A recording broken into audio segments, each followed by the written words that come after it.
Live, guys, welcome to my live.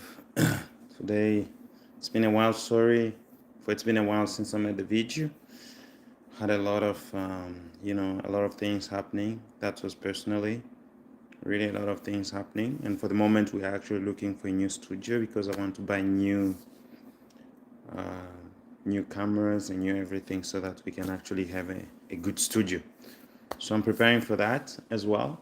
Need means and all that, but anyway, you excuse me for taking quite a long time before before we actually,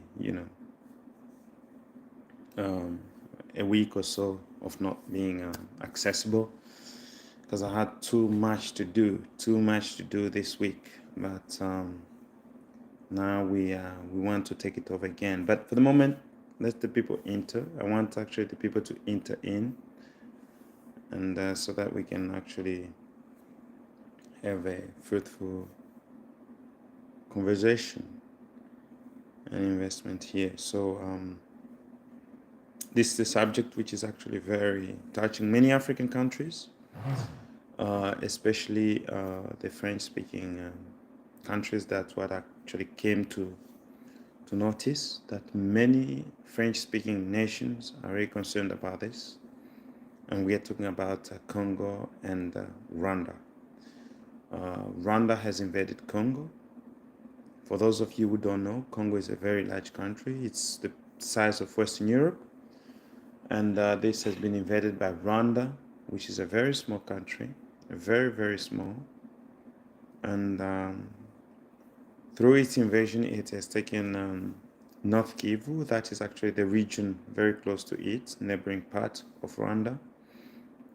And Rwanda is actually using proxies known as M23. So the M23s are armed, equipped, and they have all the support economically, financial, and all that, and military support, manpower support, from Rwanda. So you have all those people, and what they're doing is actually coming in Congo and killing.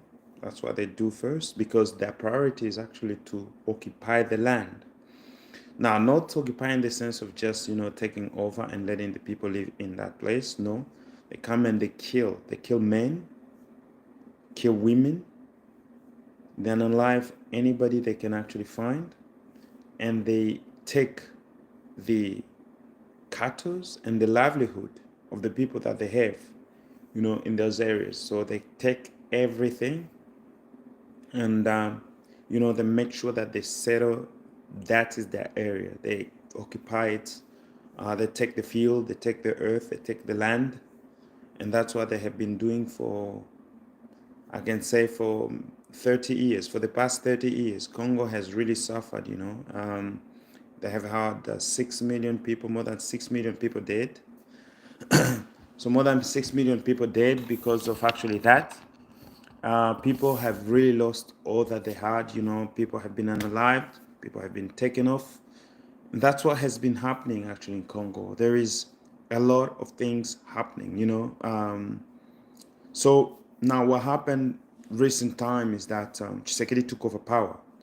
And when he took over power, I think there might have been a deal between him and Kabila so that actually he can come even when he's actually taking power, because Kabila left him, and Kabila had the largest part in the parliament, which actually ended up Tshisekedi toppling him, and that took some time because those people did not want actually to follow what Tshisekedi was saying. They were actually listening to what Kabila was saying, and this was creating conflict. It really was creating problems, and what happened was that there was not this. Since Congo is one country, it needed one leader. And at that moment, there was two leaders, Kabila one and Tshisekedi one. So one had to actually come out, and Tshisekedi came out by actually excluding the Kabila team. And Kabila had to flee in exile. And what happened is that these militias start rearming themselves. And I think most probably it's actually the former leader who was actually rearming them and giving them all that they needed. And because he's actually in collaboration with Kabila, so they were doing that to put Tshisekedi down. And this has been really known for a long time. Now Kabila has been looking to kill Tshisekedi for a long time. They have been trying to give him a coup d'etat, and that will happen.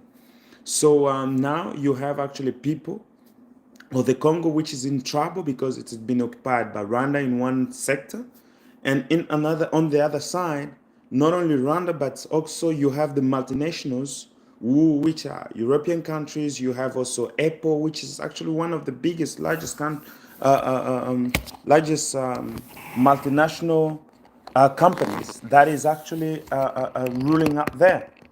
Apple, which is actually depending on the coltan from the Congo.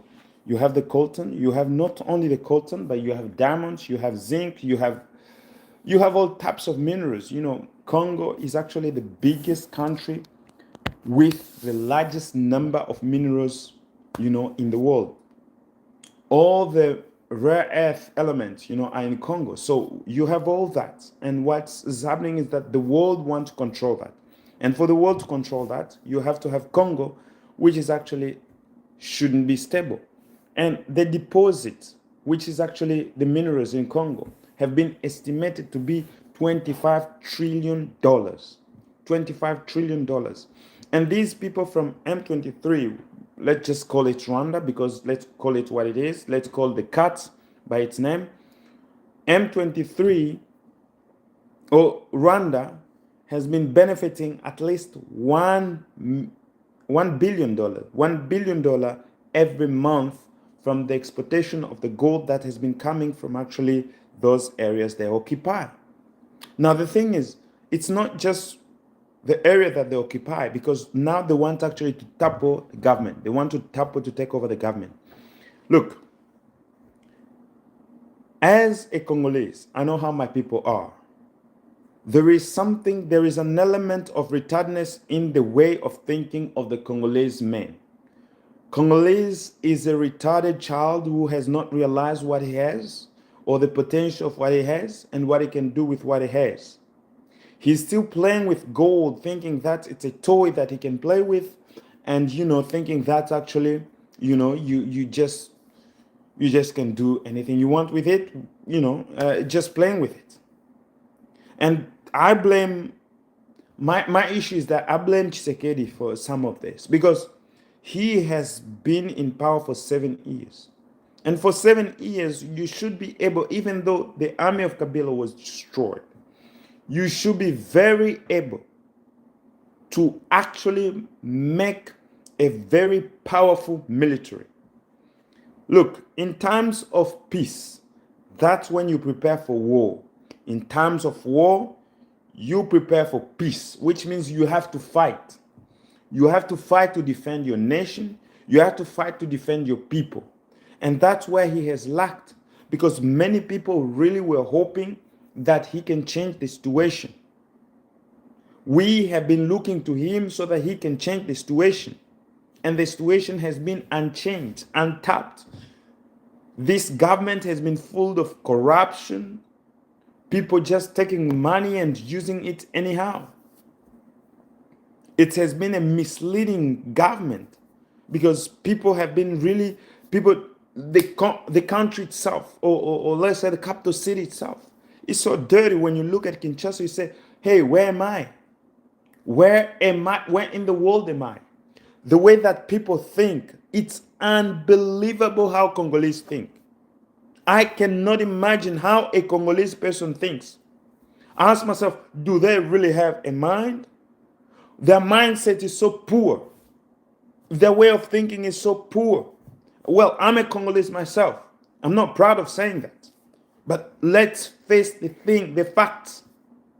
Let's face the fact as they are. You have people who really, their mental thinking is really low, down to earth. I don't know what to do in order to lift them up. They have that Belgian mentality of low thinking, and, you know, they to lift up a Congolese, it will take centuries. Because if you have to fight, your mentality has to be aroused. You have to know what you are worth.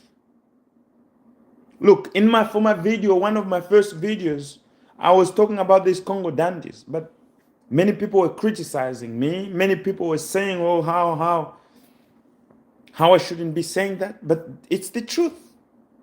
It is the truth. Many people are into sapology. Many people are into fake things, religions that cannot help to anything. You can't go to church from morning to afternoon or to night every day. It does not work. There are principles that God has set in the Bible. People do not understand. There are principles. You are supposed to know the principles of God. And God has set you on earth so that you can walk the earth. You cannot live without working. You cannot live without working. And that's what Congolese are trying to do, to live without working. What kind of world are we living in? You want actually to be to have protection, but you don't want to pay for that. You have to pay a price for everything that you do. There is a price to pay, guys. There is a price to pay. And many people do not want to pay that price. You see a Congolese man who's waking up. He's waking up, first of all, he's sleeping all night, even all morning. He's sleeping up to 3 o'clock. When are you going to work? And then after he wakes up, he sits under a tree. And he has what? He has a towel over him. He's passing air. Then the night comes in. He goes back to sleep. When do you have time to work? When do you have time to work, people? Oh, unbelievable. Unbelievable people. Not only that, you see many people, many groups passing on internet, and all they know what to do is to insult. You have insult after insult, tons of insult. I mean, what does it help you? What does it help you to sit there and to insult or to curse? Oh, it hurts me to see. Oh God, it really hurts me to see people in that way.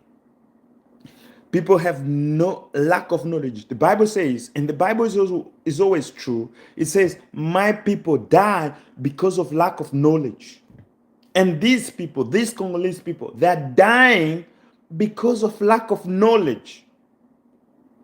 They're dying. You have more than 10 million people dead, and people are still sleeping, thinking that the international community is going to help you. When did the international community help anybody? Hello, wake up. When did the international community help anybody?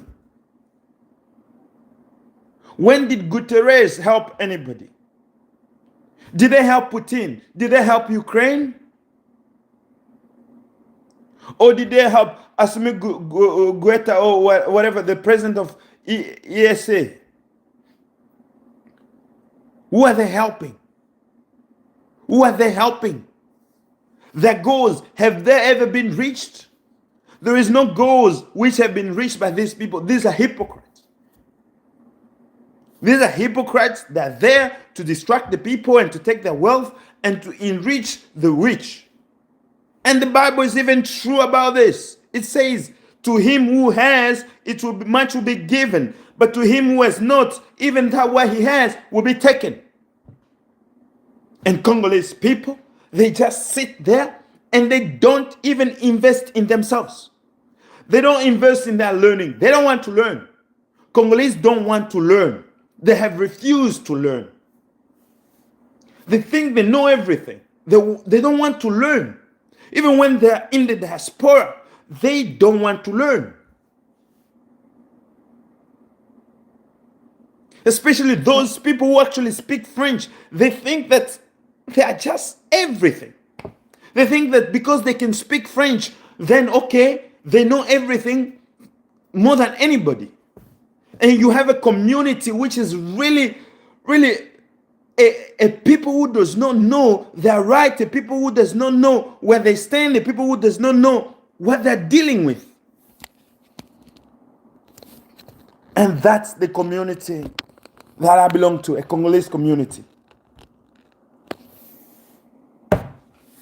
Oh, it's a shame. It's a shame. Guys, it's a shame. And you have a president. We're supposed to have authority. A president. We're supposed to take responsibility and to defend the people. All he has been doing is just crying to the international community. What? You have an army. An army which is supposed to defend the people. An army which is sworn to defend the people. An army is running away. Oh man. God help me. I can sit in my house and I see a thief coming in my house and then I'm running from my house. I'm supposed to be the one protecting my wife. I'm supposed to be the one protecting my children. I'm supposed to be the one standing for them. When it's supposed to stand for your children and for your wife, you are running away. Who's going to defend them? Who's going to stand for them? Who's going to stand for their rights? And then you have this president, he's just crying. He's just crying. He's just crying. What are you crying for? For one's sake, take your responsibility. Crying, Kagame, Kagame. What are we going to do with that song? We have heard it for 30 years. It's a done record. We are done with that song. Now it's a time for the people to stand and to take conscience. And to arise and to know that what we are defending is the land of our fathers, the land of our mothers, the land, that's our land that God has given us. It's our God-given rights. It's our God-given right. Look, we are here because we did not choose to be here. This situation has found us to be where we are because we are forced to be in this condition we are. We are forced to live abroad. We are forced to go outside of the country. We are forced to stay where we are. And now what Donald Trump is doing, he's taking out foreigners from his country and taking them back. Imagine what will happen in Europe if they follow suit. All the foreigners will be taken back. And what are we going to do? Is that we are falling back. The world is falling back. The world is falling back into chaos. In chaos. China does not take refugees. Japan does not take refugees. The only nations that take refugees are only the Western countries that take refugees. And these Western countries, they take refugees because they are superpower. Remember, when Babylon was taking in the Jews, these were superpower.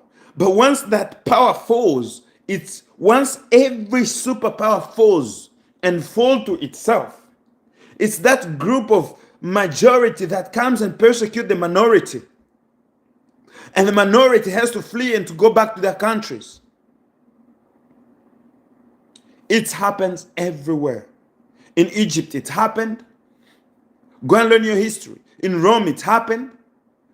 Rome was filled of all people, of races, all people, black, white, and everybody.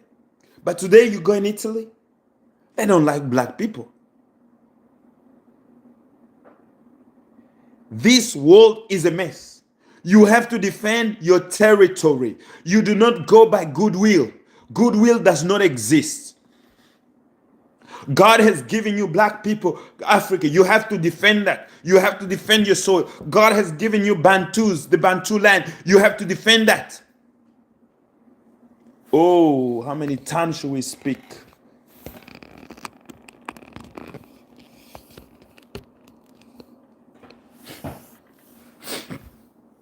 Now you're crying everywhere. Kagame this, Kagame that. Rwanda this, Rwanda that. Excuse me? Excuse me? You know that you have to protect your house very well.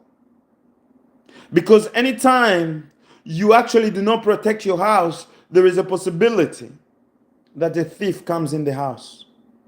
There is a possibility that someone comes in and destroy the house and steal from you. And what do? You set up security. Where I live, everybody has cameras planted in their houses. And not only in the houses, but outside of the houses. They know everything that is happening at each and every moment and every time. They know that. Why? Because these people has really secured themselves in knowing that their status is really exposing them to attacks. What do? They put security. I mean, this is a lesson that we have to learn. My brothers were in Congo, and when they were in Congo to my uncle's house, there was some bandit who came in. And this is really a story that everybody should be listening. This is a story that everybody should be aware of. Please, guys, make sure that you subscribe and you like. Excuse me, but this is really, it's hurting when I see my people who are supposed to be really strong. They just don't know who they are. Lost in nonsense. Lost. They don't have even the mind to think.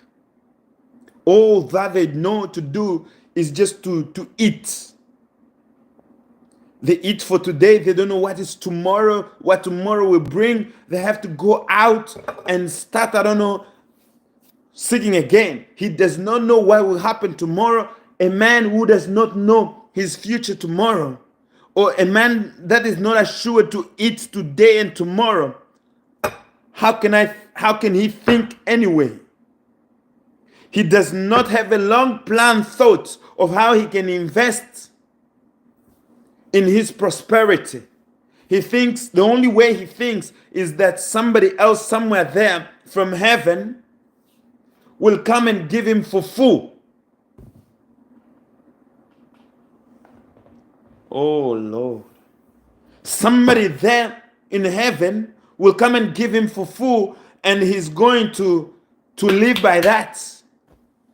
People don't want to work. All they want to live by when they come here, they want to live by the government small donations. Government is going to give you some money to live, to keep you living by. That's what the Congolese are. A lazy bunch of Africans. I'm sorry to say that. But this is a lazy bunch of people.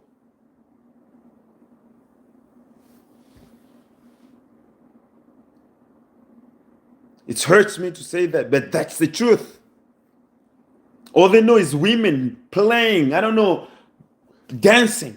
That's all they know. They're the best dancers. They're the best dancers.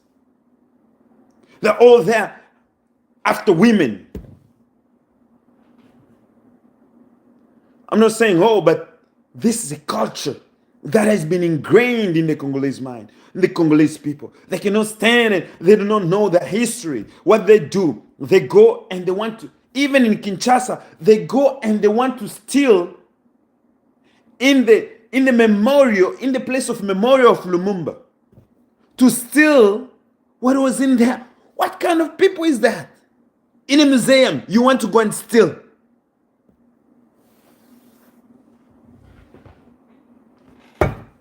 Horrible group of people, worth for nothing. Look, if God has put you, and you cannot take care of what God has given to you, Satan is going to come and take it from you. He's going to grab it from you because you cannot take responsibility for what you have. You cannot really handle what you have. Somebody else is going to take it. Somebody else is going to appropriate themselves to it. Africans, what did you do? What did you do? What are you good for? Just for dancing? I mean, do we have them thinking mind? Do we have people who can actually support the cause of freedom, liberty? Do we have some people who can stand for the rights and say, hey, this cannot happen, this cannot be done? But we are so much in futility. Women, dance, sorceries, poison, jealousy, irreligious. We want only to follow what other people say. Or we do not, when the white man says we do not believe in religion, they as well go, we do not believe in religion anymore. A bunch of slaves. Even in their mind, they're still slaves. Your fathers believed in God. And now they're going, no, we do not believe in God. You know, religion enslaved you. No, religion did not enslave you. You enslaved yourself.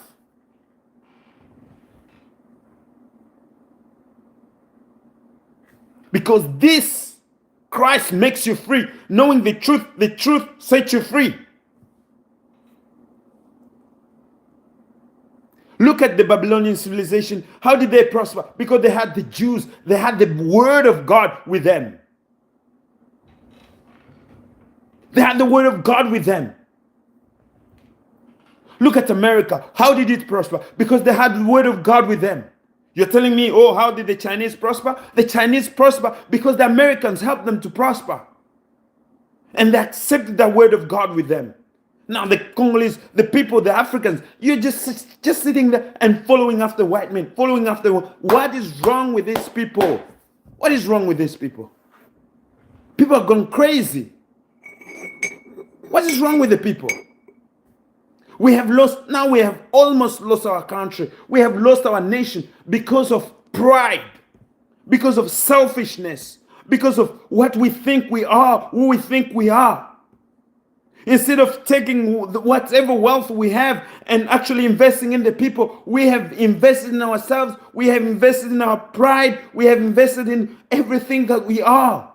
Stealing, corruption. And how do you think our country can prosper when we are into corruption? How do you think our country can prosper when women, they're raped, children are torn into pieces? How do you think that country can be blessed? And then we are there just dancing, kissing women, just, going from left on to right. There is no purpose in a Congolese mind. No purpose in a Congolese mind. Hey, we have to wake up. This is a wake-up call. We have to wake up and stand as a people and fight as a people. Enough is enough. We cannot live and just be blaming Rwanda and saying Rwanda did this, Rwanda did that. What are you doing as a people? What are you doing to stand? You have to stand and fight. How can you be running? The enemy is coming and you're running from the enemy. How is that even possible? How is that even possible? In my mind, I will just fight and die. If I have to die before the enemy, let me die. God, let me die before my enemy, but my enemy is not going to pass here. Shamga he stood his ground. Samson stood his ground. Why can't you stand your ground? You bunch of hypocrites, thieves, corrupts. That's what we have in Congo, a corrupt people. A people who does not want to work hard, a people who does not want to stand for the right, a people who does not want to actually invest in themselves, a people who are just lazy, looking for others to help them. You're just begging all the time. Africans begging all the time. What is wrong with the people? Why can't you stand and work? Norway constructed itself from the 1970s up. They have only one commodity, and that is oil. They can stand for their country. They know how much their country means to them. The British do not have much, but they know what their country means to them. The Americans, they know what their country means to them. They stand for their country. But Africans, We do not know what our land means to us. We don't know what our country means to us. The nation, a nation is something we have to take really powerfully. It's what we are. What our nation is, that's what we are. It's our identity. What our nation is, it's our people. It's our blood. And now we have sold everything. We have given it to Rwanda. We have given it to Kagame. Oh. I wish I could change things, but this is all I can do and just hopeless. I'm really hopeless for these people. It's a bunch of unconscious people, a bunch of people who does not want to study, who does not want to read, who does not want to investigate things, who does not want to know what is actually the reality of the world. People who actually sit there and they're begging all the time. You are begging, you should be fighting. Nobody will defend your cause but yourself. Nobody will defend your family but yourself. I was just telling a story. My brother went to Congo recently. And he went to Congo. Bandits came in with pangas and machetes. They were demolishing the house. Now, you do not beg and sit before a bandit who has a gun over you and negotiate for your house, for your life. No, you stand and you fight. What did they do? They took pangas, they took machetes, they took whatever they had. When the first thief came in, they threw it to him. And that's what we have to do. We do not sit before Goliath and say, we beg, please forgive us, please forgive us. Fight. And now we have people, priests, who are going to Kigali and actually asking for negotiation. What are we going to negotiate about? We're going to give that Tutsi person all the power. What are we going to negotiate about? What are we going to talk to Kagame about? What are we going to negotiate with him about? What has he got to give to us? We have everything we need. We have the land, we have the minerals, we have the people. Those people are just 12 million people. But how many are we? How many are we? We are actually 140 million people. Hello, Noah.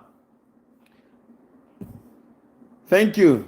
We are 140 million people. But yet we are running before an enemy who is actually a teeny bit unconscious. Congolese are so unconscious. And they don't know what they're doing. We have really lacked to invest in our own security. We have lacked to invest in our own intelligence. We have lacked to invest in our own life. And what do you have? You have nothing. You really have nothing. And this is sad. It is a sad news. And I'm talking it's on emotions. Excuse me. But it's really sad to see that people who are supposed to be conscious, people who are supposed to know what they're standing on, the earth, their dignity is standing on line, and yet people seem not to care. Seem not to care. What a sad situation. It burns me, guys. This is really painful. And to every Congolese who should listen to this, you should be ashamed of yourself. You should be ashamed of yourself, just like I'm ashamed of myself. We should have done better. We should have impacted these people with knowledge and knowing. But what do? We have all emptied the country. All the knowledge that was in the country has been emptied. And all what we have is a bunch of know-nothing people who are discussing on the internet and not even knowing anything.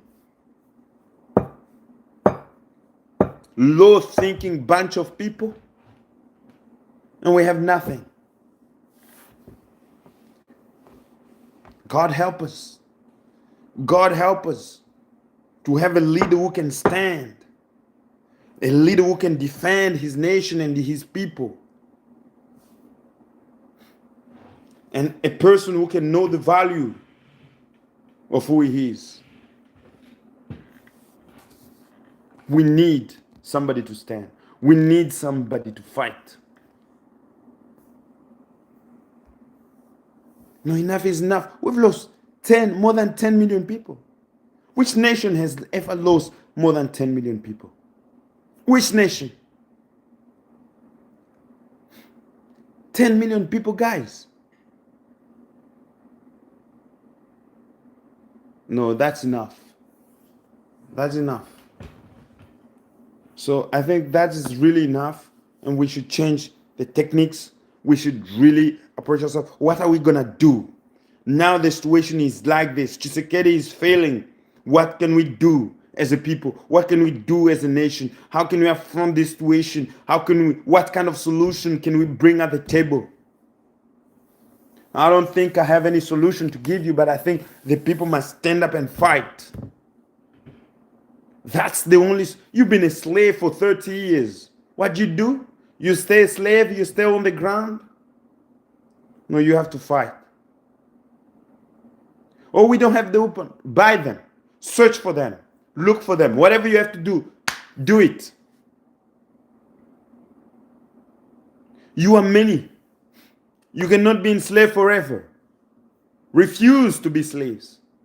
Stand up against slavery. Stand up against occupation.